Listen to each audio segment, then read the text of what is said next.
Let's kick off the show from the transportation sector.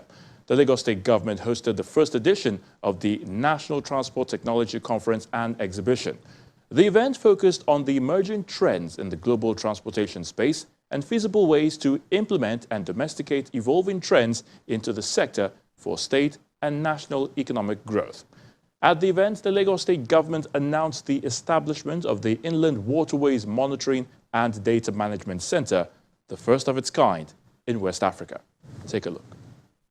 Greener transportation is visible. It's the maiden edition of the National Transport Technology Conference and Exhibition at the Eko Hotel and Suites, Victoria Island, Lagos.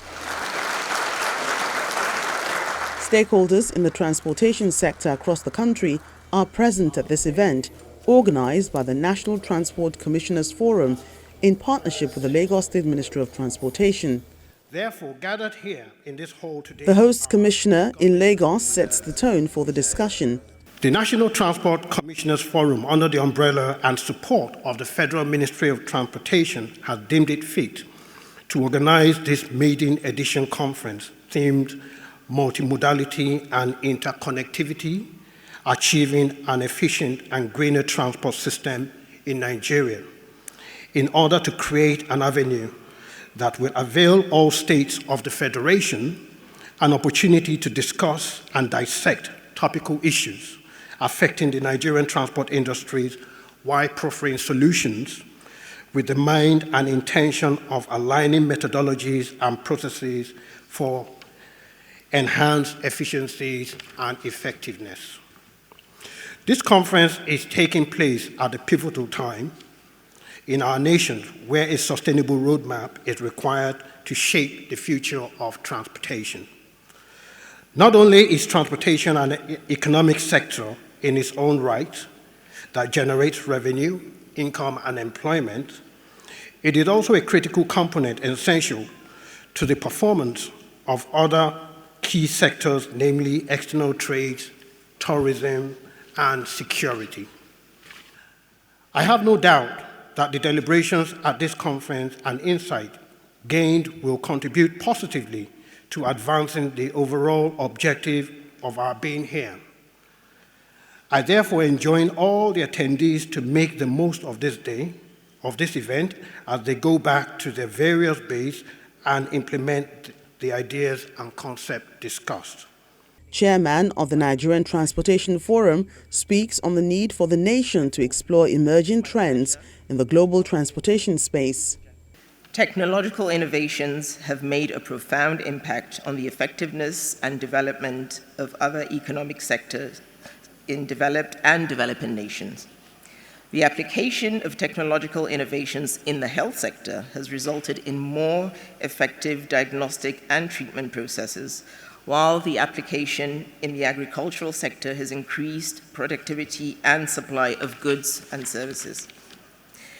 We have witnessed the benefits of applying technologies ranging from the use of automatic number plate recognition system to the body cameras employed by the Federal Road Safety, the implementation of computerized vehicle inspection services, to driver's testing services, deployment of robust security system holistically known as the Deep Blue Sea Project, as well as improving rail services with the incorporation of e-ticketing, etc. The benefits observed from application of these innovations are undeniably enormous. However, the transportation sector has only scratched the surface of the rapidly emerging technologies which could enhance the primary objective of safety and security, as well as revenue generation at both state and federal levels.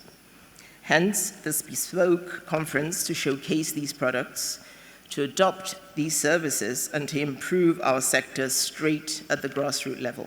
The Nigeria Transportation Commissioners Forum is optimistic that this conference will henceforth chart the course for transformation of the sector to align with global best practices, reduce the rates of accidents, introduce investors with subsequent increase in revenue generation, and contribute to the overall national development and standard of living. Meanwhile, the keynote speaker, Professor Iyolauni, says government must invest in rail and water transportation systems to reduce the workload on the roads. 90% of passengers and freight rely on road network, while 90% of internal and cross-border activities are done on the road. Freight movement is also done by the road. We have excessive pressure on road. That's why I pity Dr. Boboye Yemi, because all the traffic that should have been carried by rail or water and air are placed on road, and that gives a lot of more pressure. And we now say that the transport, the planning and management of it could make or mar your cities that you are actually looking at. For efficiency, we need to have a large carrier, such as BRT on the road, with special attention, as well as rail, to move people, and more investment on water. Even in Sokoto, a lot of people use water, but they are having a lot of accident issues. We have River Niger, River Benue, that are all navigable, and in which case we can make use instead of everything going on the road. Now, we need massive investment.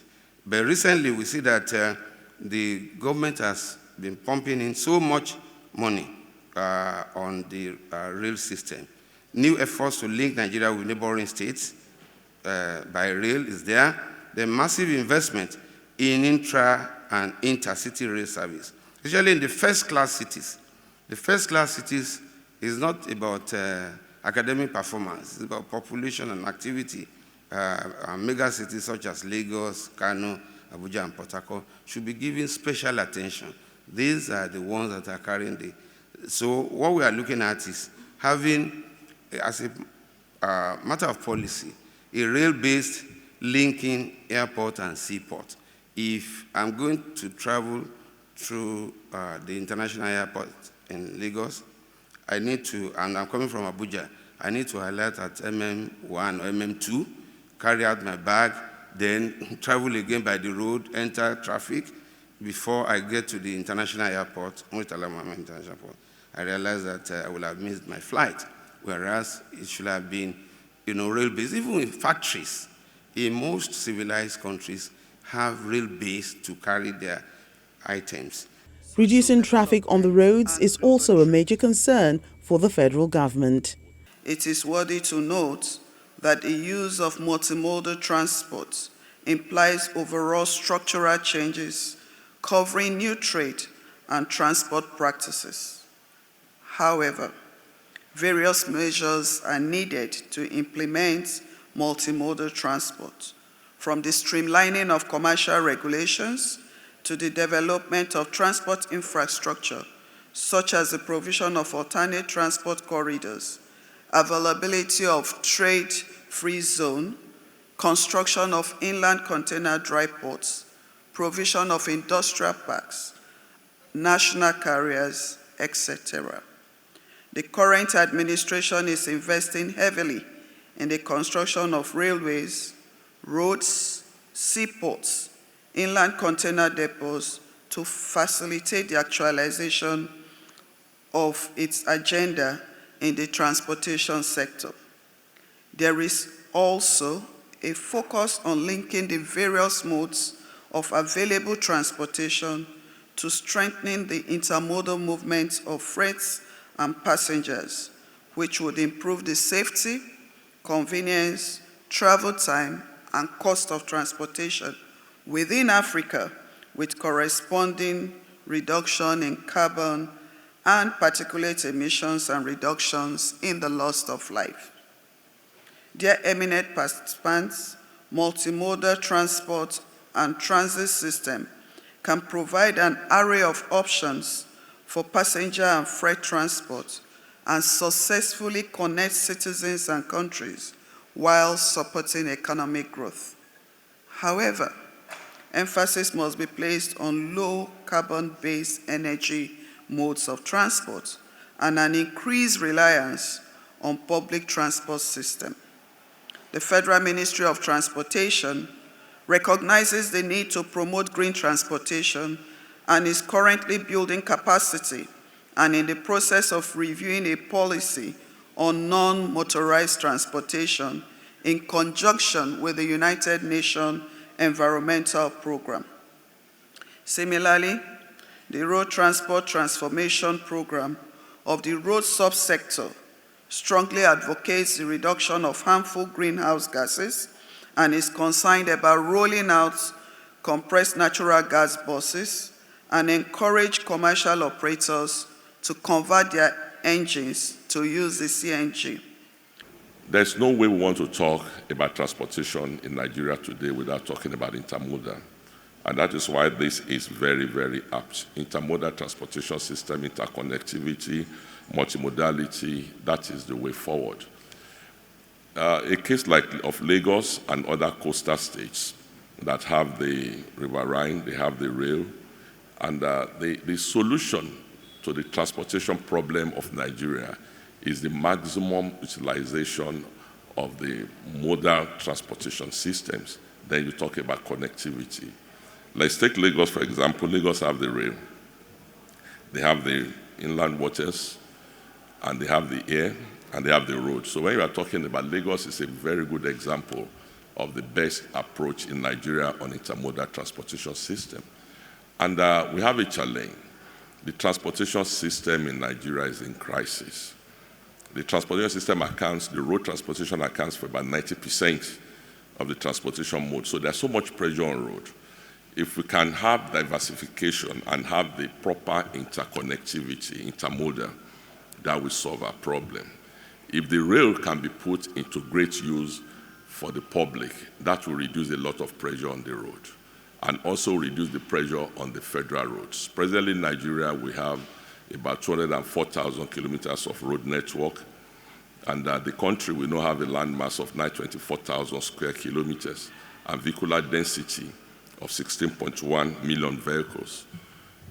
And you look at a population of 203 million Nigerians. Lagos alone accounts for 40% of vehicular density and accounts for 33% of the driver's license. So it's very apt to have this year's program in Lagos. In Lagos State, the government says modes of transportation will be synchronized with the use of technology innovation that will save time. In today's world, technology is a significant factor that affects economic growth. Hence, every nation must set aside a part of its budget for the funding of technological inventions. I can boldly say that Lagos State has been in the forefront of investment in technology, especially in the transport sector, with the implementation of a huge investment in technology to address technical issues, especially in transportation.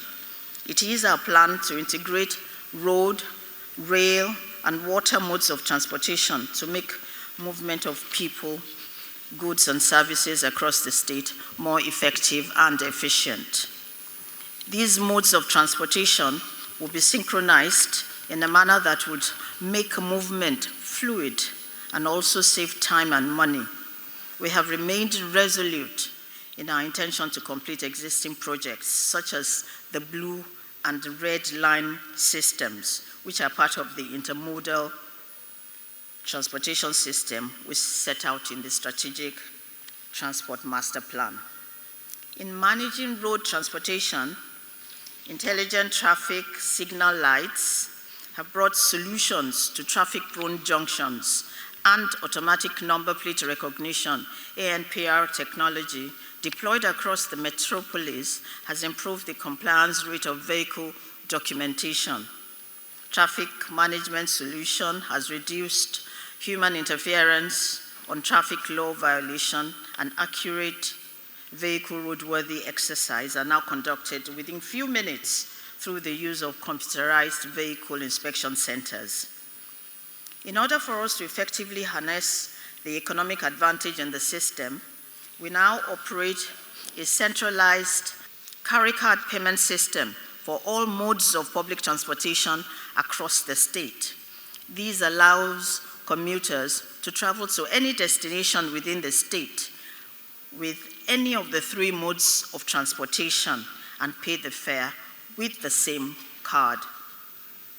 Also, in keeping with our tradition of excellence, I have approved the establishment of the Inland Waterways Monitoring and Data Management Center, WMDMC, the first of its kind in West Africa. The center, when completed,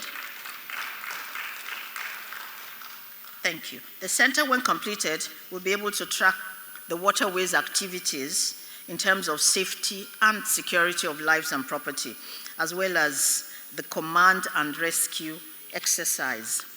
Stakeholders here are in agreement that a new transport policy is needed to achieve an efficient and greener transport system in Nigeria.